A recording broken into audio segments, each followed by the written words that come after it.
आज शाम के वचन के मनन के लिए हम निकालेंगे नीति वचन, उसका 19वां अध्याय, उसकी 21वीं आयत। Proverbs chapter 19 verse 21। नीति वचन 19वां अध्याय और उसकी 21वीं आयत।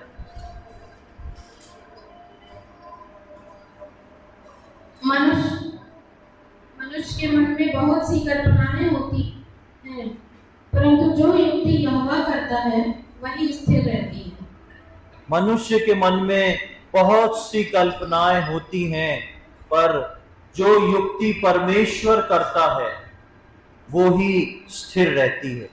हमारे जीवन में बहुत सारी चीजें सुबह से शाम तक चलती हैं, बहुत सारी चीजों के लिए हम कोशिश करते हैं, बहुत सारी चीजों के लिए हम अपने एफर्ट्स को लगाते हैं, लेकिन परमेश्वर का वचन बोलता है कि मनुष्य कोशिश बहुत करता है, लेकिन युक्ति जो है वो परमेश्वर की सफल होती है। और परमेश्वर अपनी युक्ति जो है वो किसके लिए रखता है?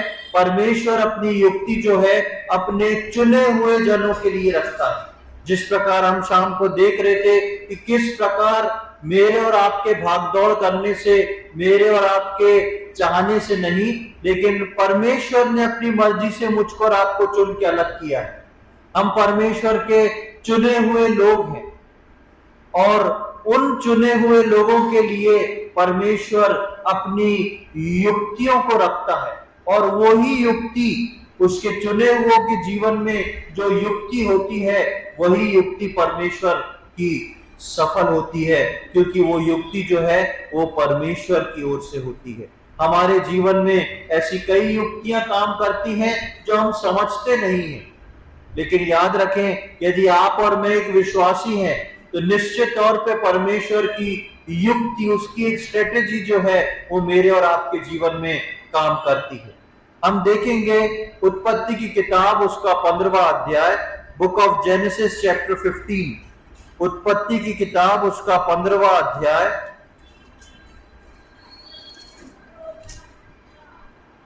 और उसकी 13वीं 14वीं आयत, 13 and 14। Genesis chapter 15 verse 13 and 14।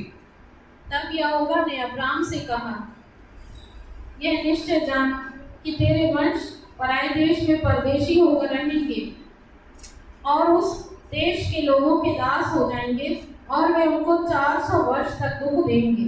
फिर जिस देश के वे दास होंगे उसको मैं दंड दूंगा, और उसके पश्चात वे बड़ा धन वहां से लेकर निकल आएंगे। यहाँ पर हम देखते हैं, हम सब जानते हैं कि परमेश्वर ने अब्राहम को उसके वंश के लिए बहुत समय पहले, जब उसको खुद का एक पुत्र भी नहीं था, तब परमेश्वर ने उसको इसहाक की प्रतिज्ञा की थी उससे, और परमेश्वर ने इस बात को बोला था कि इसहाक से तेरा वंश चलेगा। और इस वंश के लिए परमेश्वर ने, जब वंश का वाह भी नहीं था, यानी कि इसहाक भी नहीं था, तब परमेश्वर ने इस बात को अब्राहम को बता दिया था कि तेरे वंश बहुत ढेर होंगे, और तेरे वंश जो है ढेर होने के बाद 400 वर्ष तक की गुलामी में जाएंगे, और 400 वर्ष के बाद मैं उनके कराने को सुनूंगा और मैं उनको निकाल के ले आऊंगा। परमेश्वर ने अब्राहम को बहुत पहले इस बात को बता दिया था कि 400 वर्ष तक उसके वंश जो है गुलामी में, अर्थात मिस्र की गुलामी में रहेंगे। और हम देखते हैं कि परमेश्वर ने जो अब्राहम को बोला था ठीक वैसा ही हुआ, और फिर ठीक समय में परमेश्वर ने एक युक्ति को निकाला। ये सारी बातें जो परमेश्वर अब्राहम से कर रहा था, ये एक युक्ति के अंतर्गत आ रहा था। परमेश्वर को क्या जरूरत थी कि अभी एक बच्चे का जन्म भी नहीं हुआ है और परमेश्वर उसके वंश की बात कर रहा है, और वंश न केवल वंश की बात कर रहा है, वंश के वंश की बात करते करते परमेश्वर अब्राहम को यहां तक बता रहा है कि 400 वर्ष तक ये लोग गुलामी में जाएंगे, उस 400 वर्ष में कितने वंश निकल जाएंगे, उसके बाद परमेश्वर बोलता है मैं इनको छुड़ाऊंगा। ये क्या था? ये परमेश्वर की एक बहुत बड़ी युक्ति थी पूरे इजराइल के लिए, जिस युक्ति को अभी अब्राहम नहीं समझ सकता था, लेकिन अब्राहम मान सकता था। और यही प्रियो आज का खास विषय है कि परमेश्वर की युक्ति हो सकता है आज मुझको और आपको समझ में ना आए, लेकिन सिर झुका के परमेश्वर की युक्ति को मान के उस पर विश्वास करें कि परमेश्वर ने आपको यूं ही नहीं बना दिया है, परमेश्वर ने आपको यूं ही नहीं किसी परिवार में पिरोया है, परमेश्वर ने आपके जीवन को यूं ही नहीं चला रहा। आपके लिए परमेश्वर की एक बड़ी युक्ति है और उस युक्ति के अंतर्गत ही परमेश्वर काम करता है। मेरे और आपके चाहने से परमेश्वर काम नहीं करता। अब परमेश्वर ने अब्राहम से ये सारी बातचीत कर ली, और जब एक समय आया, अब्राहम मर गया, इसहाक मर गया और याकूब मर गया, उनके कई बेटे मरते चले जा रहे हैं अपनी पूरी उम्र को लेके, लेकिन वो समय नहीं आया। लेकिन जब परमेश्वर की युक्ति का समय आया तो परमेश्वर ने काम किया। क्या काम किया? मेरे साथ निकालें निर्गमन उसका 3रा अध्याय, एक्सोडस चैप्टर 3, निर्गमन उसका 3रा अध्याय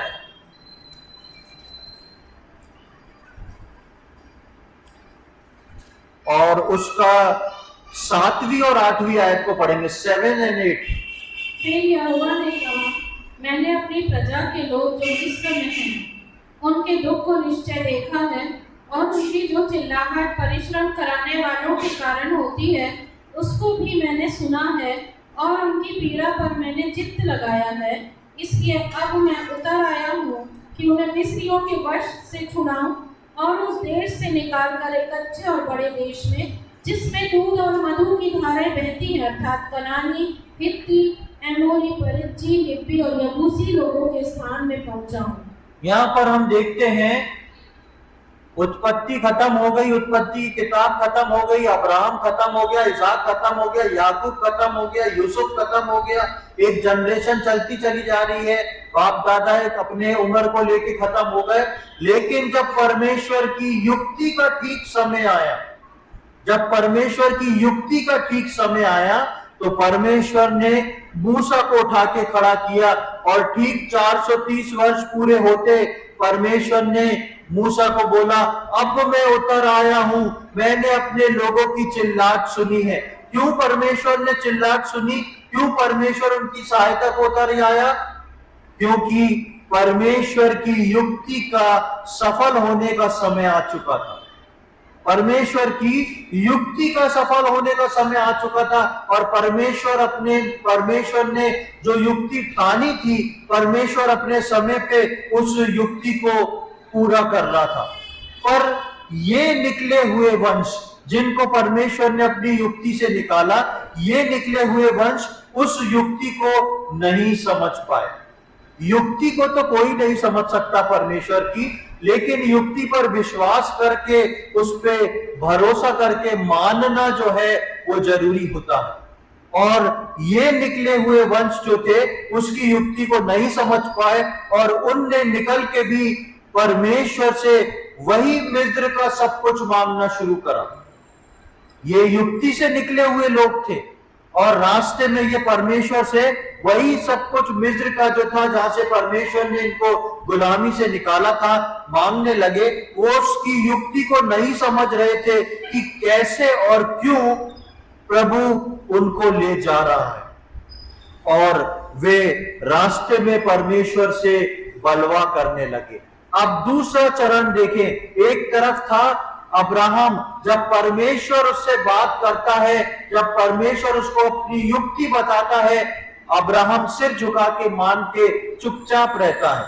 लेकिन वहीं पर अब्राहम की जनरेशन जब आगे आती है, और वो जनरेशन जो है आगे निकलती है, परमेश्वर की युक्ति के अनुसार जब बाहर निकलती है, तो परमेश्वर की युक्ति को नहीं समझती है, परमेश्वर की युक्ति के आगे सिर नहीं झुकाती। वो इस बात को नहीं समझ रही है क्यों परमेश्वर हमारे को निकाल के ले जा रहा है। अब देखे तो सही आगे क्या रखा है परमेश्वर ने। ये बात इजराइलियों को समझ में नहीं आती, और वो परमेश्वर के विरोध में बलवा करना शुरू कर देते हैं।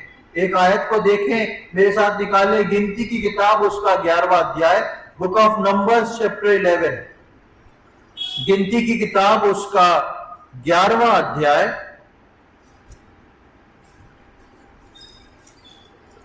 Book of numbers chapter 11 versus 4 to 6 उसकी 4th आयत से लेके 6वीं आयत तक हम पढ़ेंगे।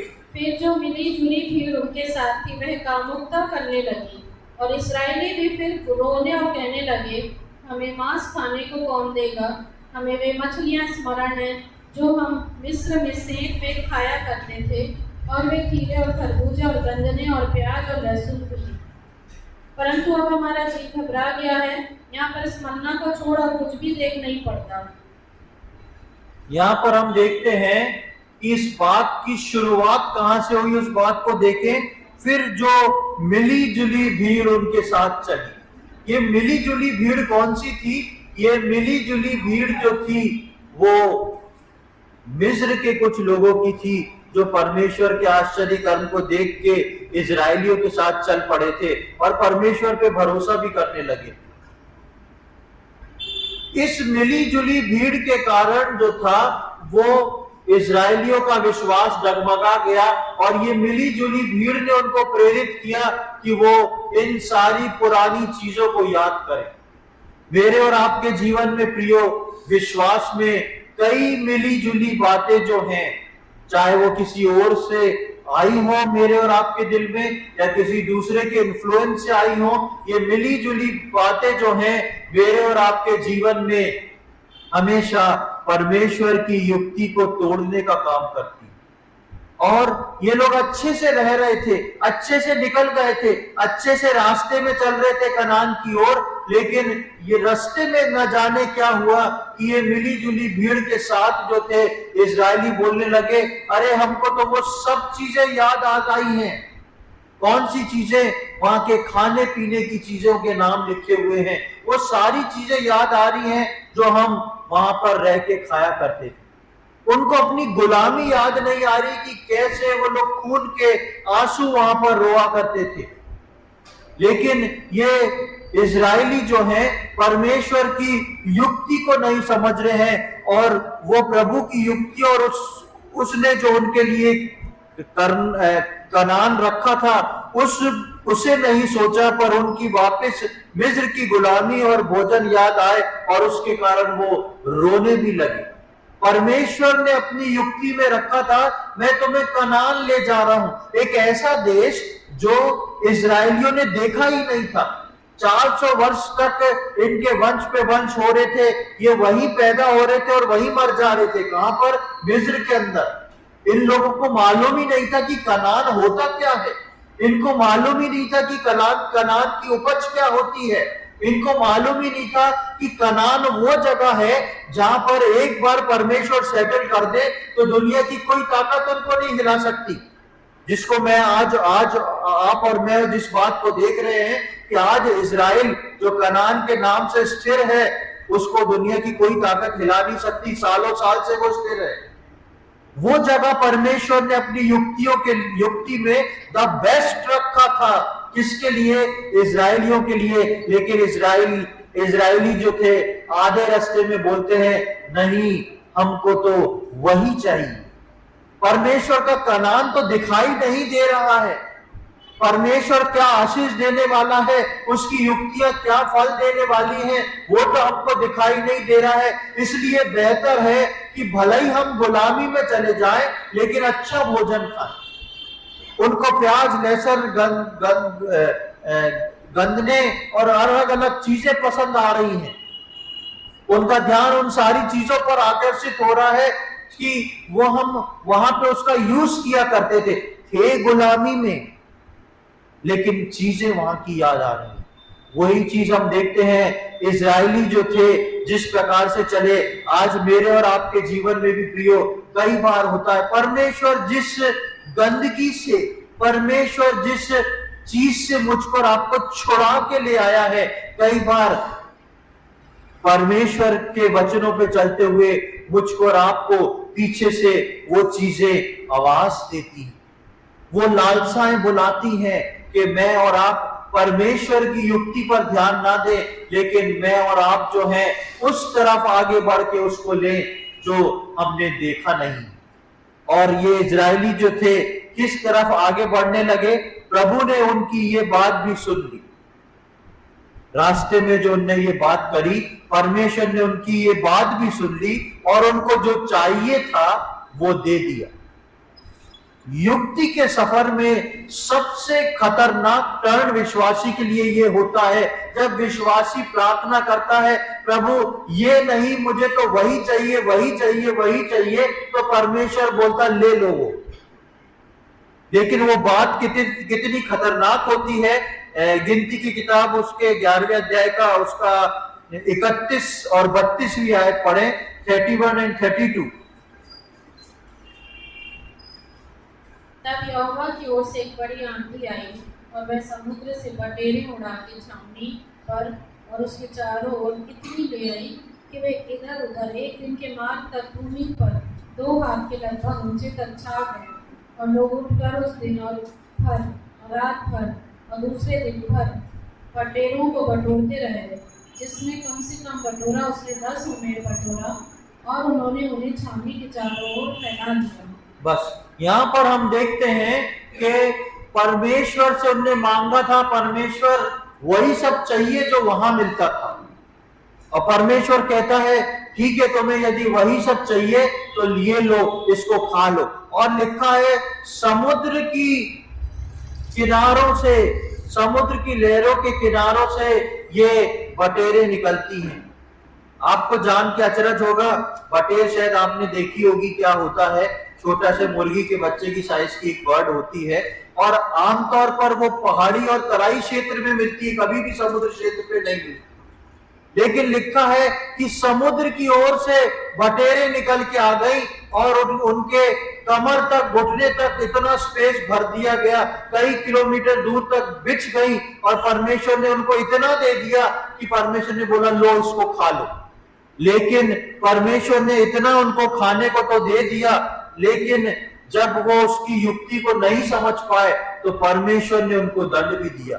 देखें उसकी 33वीं आयत जो हमने 31-32 पढ़ा, उसकी 33वीं आयत में क्या लिखा है, मांस उनके मुंह ही में था और वे उसे खाने ना पाए थे कि यहोवा का कोप उन पर भड़क उठा और उसने उनको बहुत बड़ी मांस उनके मुंह में ही था, यानी कि उनने बटेरों को बटोरा, उनको साफ किया, उनको पकाया, कितने शौक से पकाया होगा, और उसके बाद खाना शुरू करा। और परमेश्वर का वचन बोलता है वो मांस जो परमेश्वर ने बोला था लो तुम्हें ये चाहिए ना, पीछे लगे हो ले लो, वो मांस परमेश्वर ने उनको दे दिया, लेकिन वो मांस उनके मुंह में ही था। और क्या लिखा है, और वे उसे खाने ना पाए थे कि यहोवा का कोप उन पर भड़क उठा और उसने बहुत बड़ी मार से मारा। बाइबल में जहां बहुत होता है वो वास्तव में बहुत होता है। परमेश्वर ने बहुत बड़ी मार से मारा और उसमें से कई लोग जो थे वो मर गए, वहां पर कई लोग जो थे वहीं पर मर के बिछ गए। ये क्या था, ये सिर्फ परमेश्वर की युक्ति को मानना नहीं था। परमेश्वर जब अपनी युक्तियों को लेके आता है उसमें टाइम लगता है। परमेश्वर कभी भी मेरे और आपके समय के अनुसार काम नहीं करता। परमेश्वर के काम करने के तरीके अलग हैं, उसका समय अलग है, और परमेश्वर अपने तरीके से, अपने समय से कौन सी युक्ति को पूरा कर रहा था, जो उसने अब्राहम से बांधी थी, जिसको ये वंश समझते भी नहीं थे। प्रियो, प्रभु यीशु मसीह के द्वारा परमेश्वर ने मुझसे और आपसे भी एक युक्ति को बांधा है, एक वाचा को बांधा है, और परमेश्वर उस युक्ति को पूरा करने जा रहा है। मैं और आप जो है इजरायलियों के समान उस युक्ति को तोड़ के आधे सफर में अलग ना हो जाएं, लेकिन भरोसा रखें, परमेश्वर जब इजरायलियों को निकाल के लाया था तो परमेश्वर अपनी योजना में लाया था, और परमेश्वर ही था जो उनको उसके मुकाम तक पहुंचा था।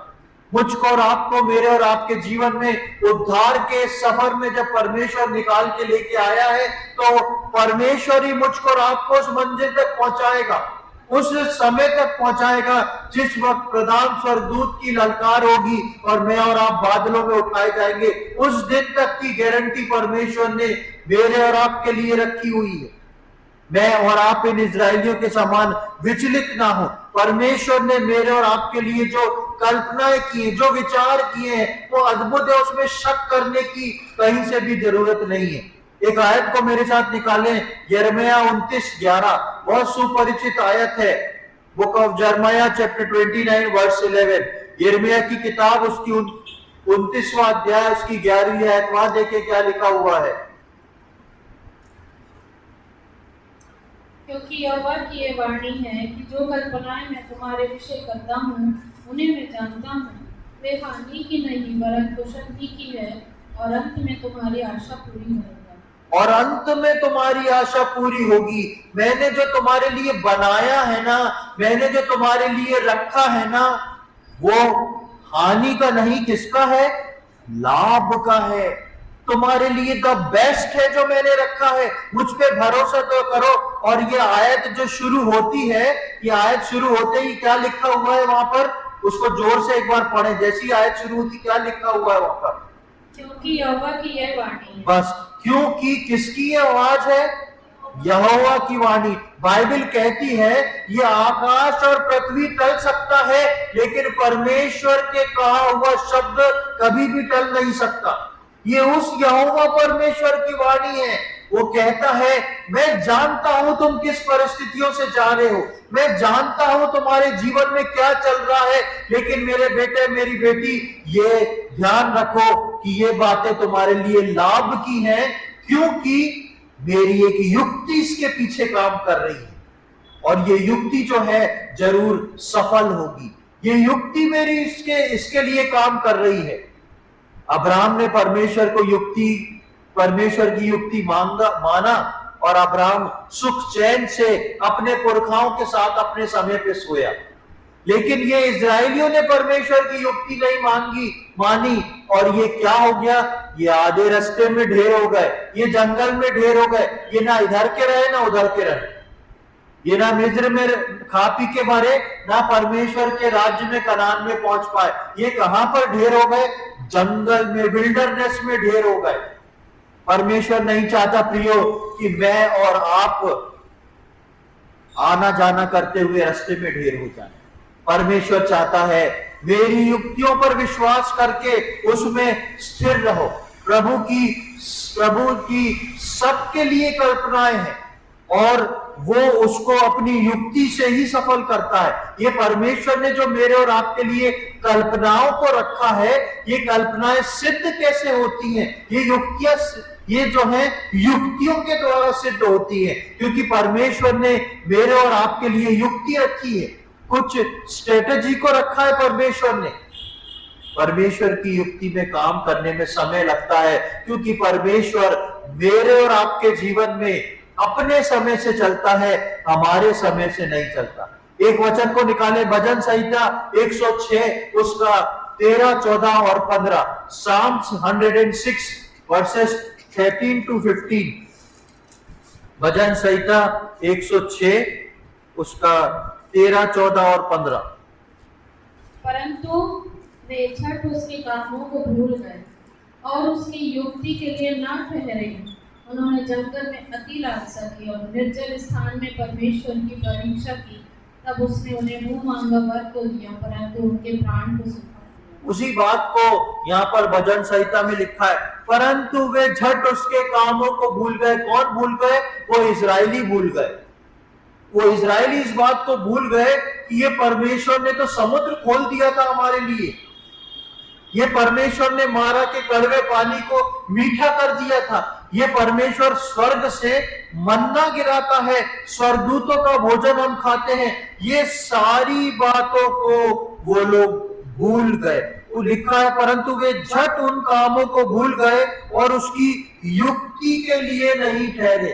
परमेश्वर के कामों को भूल गए वो लोग कि आज तक परमेश्वर ने हमको चलाया कैसे है, क्या परमेश्वर ने आज तक हमको भूखा रखा, क्या हमारे जूते फट गए, क्या हमारे कपड़े फट गए। परमेश्वर का वचन बोलता है कि 40 साल तक वो जंगल में चले, उनके जूते नहीं फटे, उनके कपड़े पुराने नहीं हुए, सब कुछ को परमेश्वर आशीष देता रहा। इन चीजों को वो झट से भूल गए और परमेश्वर की युक्ति के लिए क्या नहीं किया?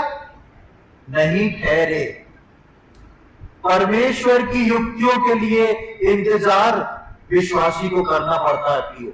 यदि मैं और आप अपने जीवन में जल्दबाजी करते हैं, परमेश्वर की युक्ति के लिए नहीं ठहरते, तो याद रखें परमेश्वर किन एग्जाम्पल्स को मेरे और आपके लिए रखता है। परमेश्वर की युक्ति के लिए ठहरना मुश्किल जरूर है, लेकिन परमेश्वर अनुग्रह देता है और उसकी युक्ति के लिए मुझको और आपको ठहरना बहुत जरूरी है। लिखा है वो उसकी युक्तियों के लिए नहीं ठहरे, उन्होंने जंगल में अति लालसा की। आप बोलेंगे हम तो कोई लालसा नहीं करते, लेकिन मेरे और आपके जीवन में पिछले दिनों में वचन में बोल रहा था, कई बार हमारा बावलापन सामने आता है, कई बार हमारी जिद सामने आती है और उस जिद के तहत हमको जो करना रहता है हम उसको करके रहते हैं।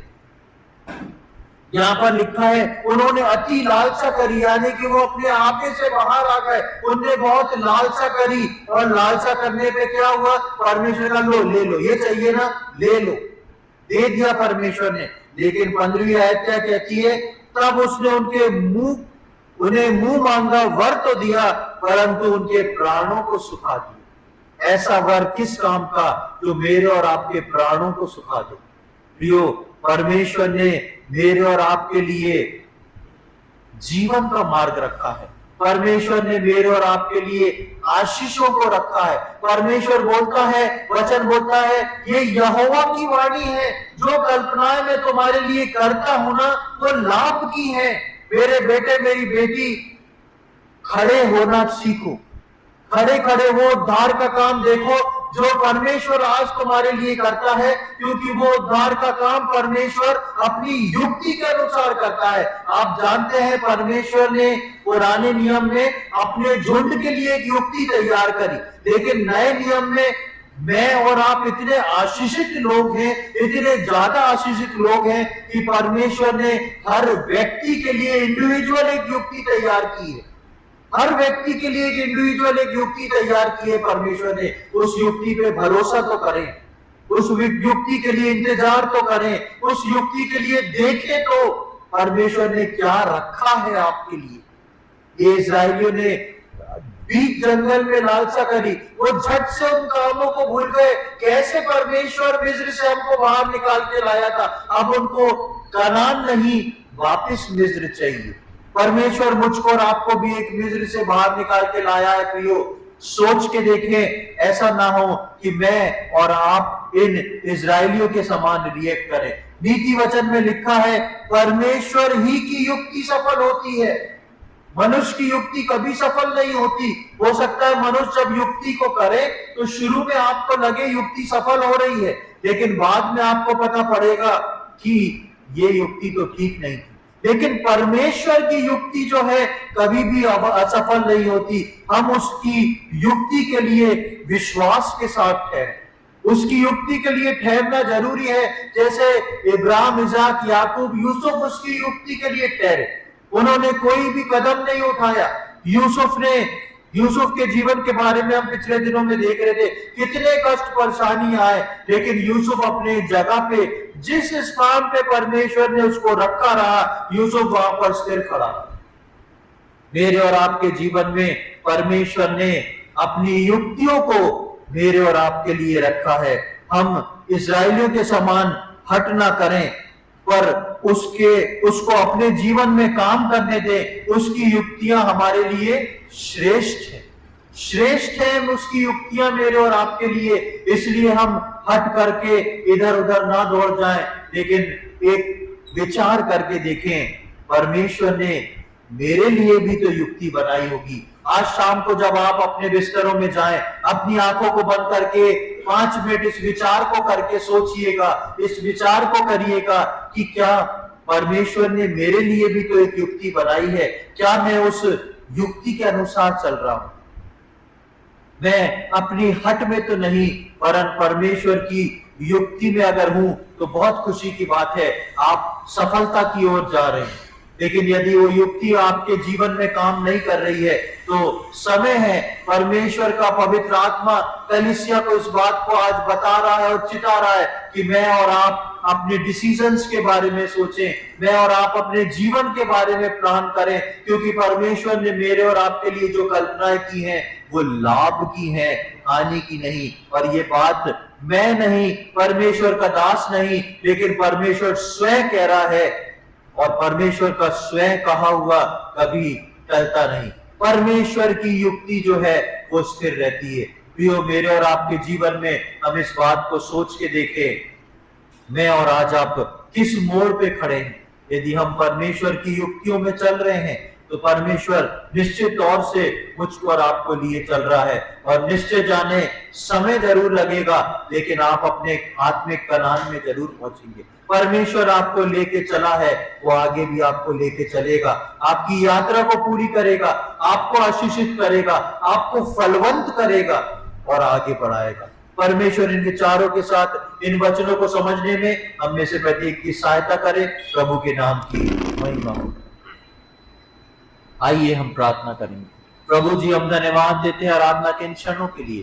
धन्यवाद देते प्रभु, आपने हमारे जीवन में उन अद्भुत कामों को किया है। धन्यवाद देते प्रभु आप आज के वचन के लिए।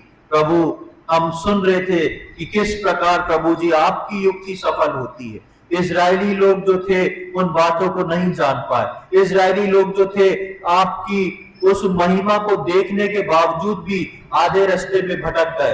प्रभु जी, हम प्रार्थना विनती करते हैं, यहाँ जितने लोग बैठे हैं प्रभु जी, एक एक को हम आपके हाथों में सौंपते हैं प्रभु जी। किसी के जीवन में यदि कश बकश है प्रभु जी, किसी के जीवन में उतार चढ़ाव है प्रभु जी, तो प्रभु आप अपने पवित्र आत्मा की दया दिखाएं और प्रभु अपने मन के भेदों को, अपनी युक्तियों को उनके हृदय में उजागर करें प्रभु जी, ताकि प्रभु हम सब अपने जीवनों में प्रभु आपकी युक्तियों को समझते हुए, आप पे भरोसा करते हुए, आपकी इच्छा और योजना को समझ के पूरा करने वाले हो सके। यहाँ बैठे एक एक व्यक्ति को हम आपके हाथों में सौंपते हैं प्रभु जी। जितनी भी आत्मिक दुर्बलता है वो यीशु मसीह के नाम से दूर हो। शैतान ने जितनी कोटिंग की है, शैतान ने जितनी चीजों को लाया है, उनको हम यीशु मसीह के नाम से तोड़ते और दूर करते हैं प्रभु जी, और आपकी दया को चाहते हैं। आपकी युक्ति हमारी कलीसिया में सफल होने पाए प्रभु। हम आपकी युक्ति के लिए ठहरे हैं, क्योंकि हम जानते हैं प्रभु जी जो योजना आपने हमारे लिए बनाई है